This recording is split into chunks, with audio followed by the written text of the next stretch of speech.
My name is Willow, and I am 21 years old.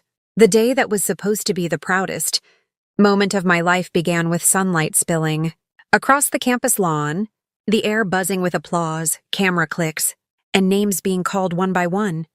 I stood in my graduation gown, fingers shaking slightly as I adjusted the yellow honor cord around my neck. I remember thinking how strange it was that my parents weren't in the front rows. But I told myself they were probably late, stuck in traffic or arguing over parking like always. I smiled anyway because this was my day. Or at least it was supposed to be. As I waited for my name, a dull pressure started behind my eyes. My heartbeat felt loud, uneven, like it was echoing inside my chest. I ignored it. I had ignored worse for years, missed birthdays, canceled plans, being told to be strong while my sister was praised for simply existing. The announcer called my name, Willow, and that's when the world tilted. The stage lights blurred. The cheers turned into muffled noise. I took one step forward and collapsed. When I collapsed at my graduation, the doctors called my parents. They never came. I woke up to white lights and the rhythmic beeping of machines. My mouth tasted like metal. A nurse noticed my eyes flutter and leaned over me, her voice gentle, asking if I knew where I was. The word hospital barely left my lips before she nodded and told me to rest. I asked, through dry lips, if my parents were there. She hesitated. Just for a second. Long enough for my chest to tighten. "We called them," she said. "They know." Hours passed. Or maybe days. Time felt slippery, unreal. Tubes were attached to my arms. My head throbbed. My phone lay on the side table, screen dark. When I finally had the strength to reach for it, I saw a notification that made my hands shake. A tag from my sister. It was a photo. Eiffel Tower behind her. My parents smiling beside her. The caption read, "Finally, Paris family trip, no stress, no drama." I stared at the screen until my vision blurred again. No stress, no drama. I was lying in a hospital bed, barely able to sit up, and my family was celebrating in Paris. They had answered her excitement, liked the photo, commented hearts and plain emojis. No one had called me. No one had asked if I was alive. I said nothing. Days later, still weak and hooked to machines, I checked my phone again. This time there were 65 missed calls. My heart skipped when I saw that number. For a moment, a foolish part of me felt hope. Maybe they finally cared. Maybe they had rushed back. But then I opened the last message. A text from Dad. "We need you. Answer immediately." Not, "Are you okay?" Not, "Where are you?" Just, "We need you." Without thinking twice, I felt something inside me go cold. The doctor came in shortly after, explaining that I'd collapsed due to severe exhaustion and an undiagnosed heart condition worsened by stress. When he asked if I had family support, I laughed quietly, before I could stop myself.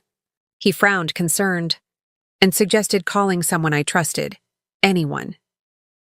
I scrolled through my contacts, past my parents' names, past my sister's, until I stopped at one name I hadn't called in years. "Grandpa?" He answered on the second ring. "Willow?" His voice cracked when I said his name. I told him where I was, trying to sound calm, but my voice broke anyway. He didn't ask questions. He didn't hesitate. He just said, "I'm coming." 2 hours later, the door opened. And there he was, gray hair messy from the drive, jacket thrown over his arm, eyes full of worry. He crossed the room in 3 steps and took my hand like he was afraid I'd disappear if he let go. My chest ached, but not from the condition this time. From the realization that out of everyone in my family, only one person showed up. He stayed, he listened. He brought me soup from home and adjusted my pillow when I was too tired to move. When my parents finally called, because they needed paperwork signed, because something had gone wrong with their return flight, Grandpa answered the phone for me. His voice was calm, but his words were sharp. After he hung up, he looked at me and said, "You don't owe anyone who leaves you on a hospital bed." That night, as the machines hummed and the city lights flickered outside my window, I replayed everything in my head. The collapse, the silence, the Paris photo, the text, "We need you. Answer immediately." And for the first time, I didn't feel guilty for not replying. Because while they were chasing a perfect picture of a stress-free family trip, the truth was lying right there in that hospital room. I had given everything to people who never showed up when it mattered. And the worst part? This was only the beginning. The morning after Grandpa stayed the night in the stiff hospital chair beside my bed, I woke up to a strange feeling I hadn't felt in years: peace. My body still ached, my heart monitor still beeped steadily. But for once, I wasn't waiting for disappointment. Grandpa was already awake, reading the newspaper with his glasses sliding down his nose. And when he noticed my eyes open, he smiled like everything was going to be okay. That was when my phone buzzed again. More missed calls. More messages. My parents were back from Paris earlier than planned, not because they were worried about me, but because something had gone wrong. Their bank account had been frozen due to a documentation issue, and suddenly, they needed me. The responsible one. The quiet one. The daughter they always leaned on but never stood beside. I remembered the words burned into my mind. When I collapsed at my graduation, the doctors called my parents, they never came. And right after that, the image of my sister's post replayed again. Finally, Paris family trip. No stress, no drama. The irony almost made me laugh. When Grandpa saw my expression, he gently took the phone from my hand and placed it face down. "Not today," he said. "Today is about you." Later that afternoon, my doctor returned with test results and a serious tone.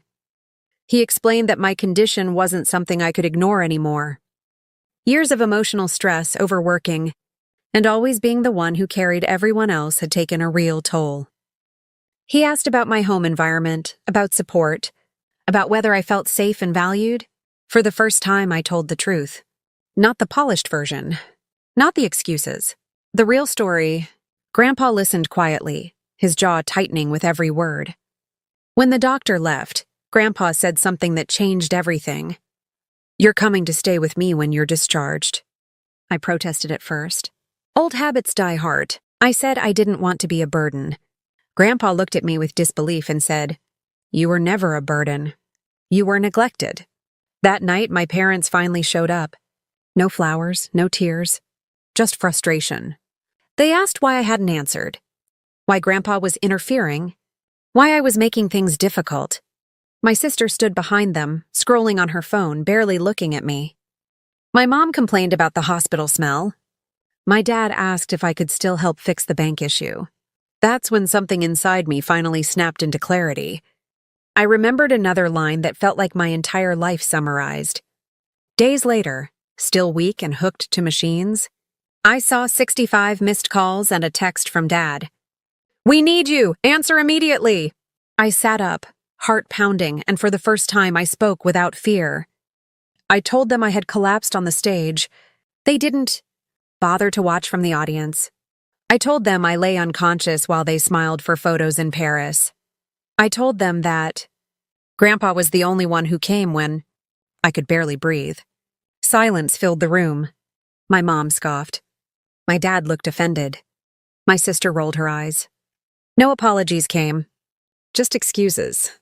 That was all I needed to hear. Grandpa stood up then, placing himself between me and them, and told them to leave.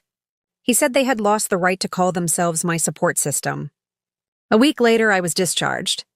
I didn't go back to my parents' house. I went to Grandpa's, a small place, quiet, filled with old photos and warmth I had forgotten existed. Recovery wasn't easy. There were medications, therapy sessions, lifestyle changes, and moments when the emotional pain hit harder than the physical one. But for the first time, healing felt possible. My parents stopped calling when they realized I wouldn't fix their problems anymore.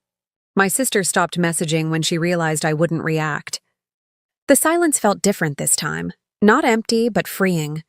Months later, I stood on that same campus again, not for graduation, but to collect an award I had earned quietly for academic excellence. Grandpa sat in the front row, clapping louder than anyone else. As I looked at him, I understood something deeply. Family isn't who shares your blood. It's who shows up when you collapse, who sits by your bed, and who chooses you when it's inconvenient. I lost the illusion of a perfect family, but I gained something far more powerful: self-worth. If this story moved you, if you've ever felt invisible, abandoned, or only valued when you were useful, then you're not alone. Stories like mine are shared here to remind you that your pain matters and your strength is real. Subscribe to this channel for more real, emotional, and powerful stories of resilience, truth, and quiet revenge, because sometimes the strongest comeback is simply choosing yourself.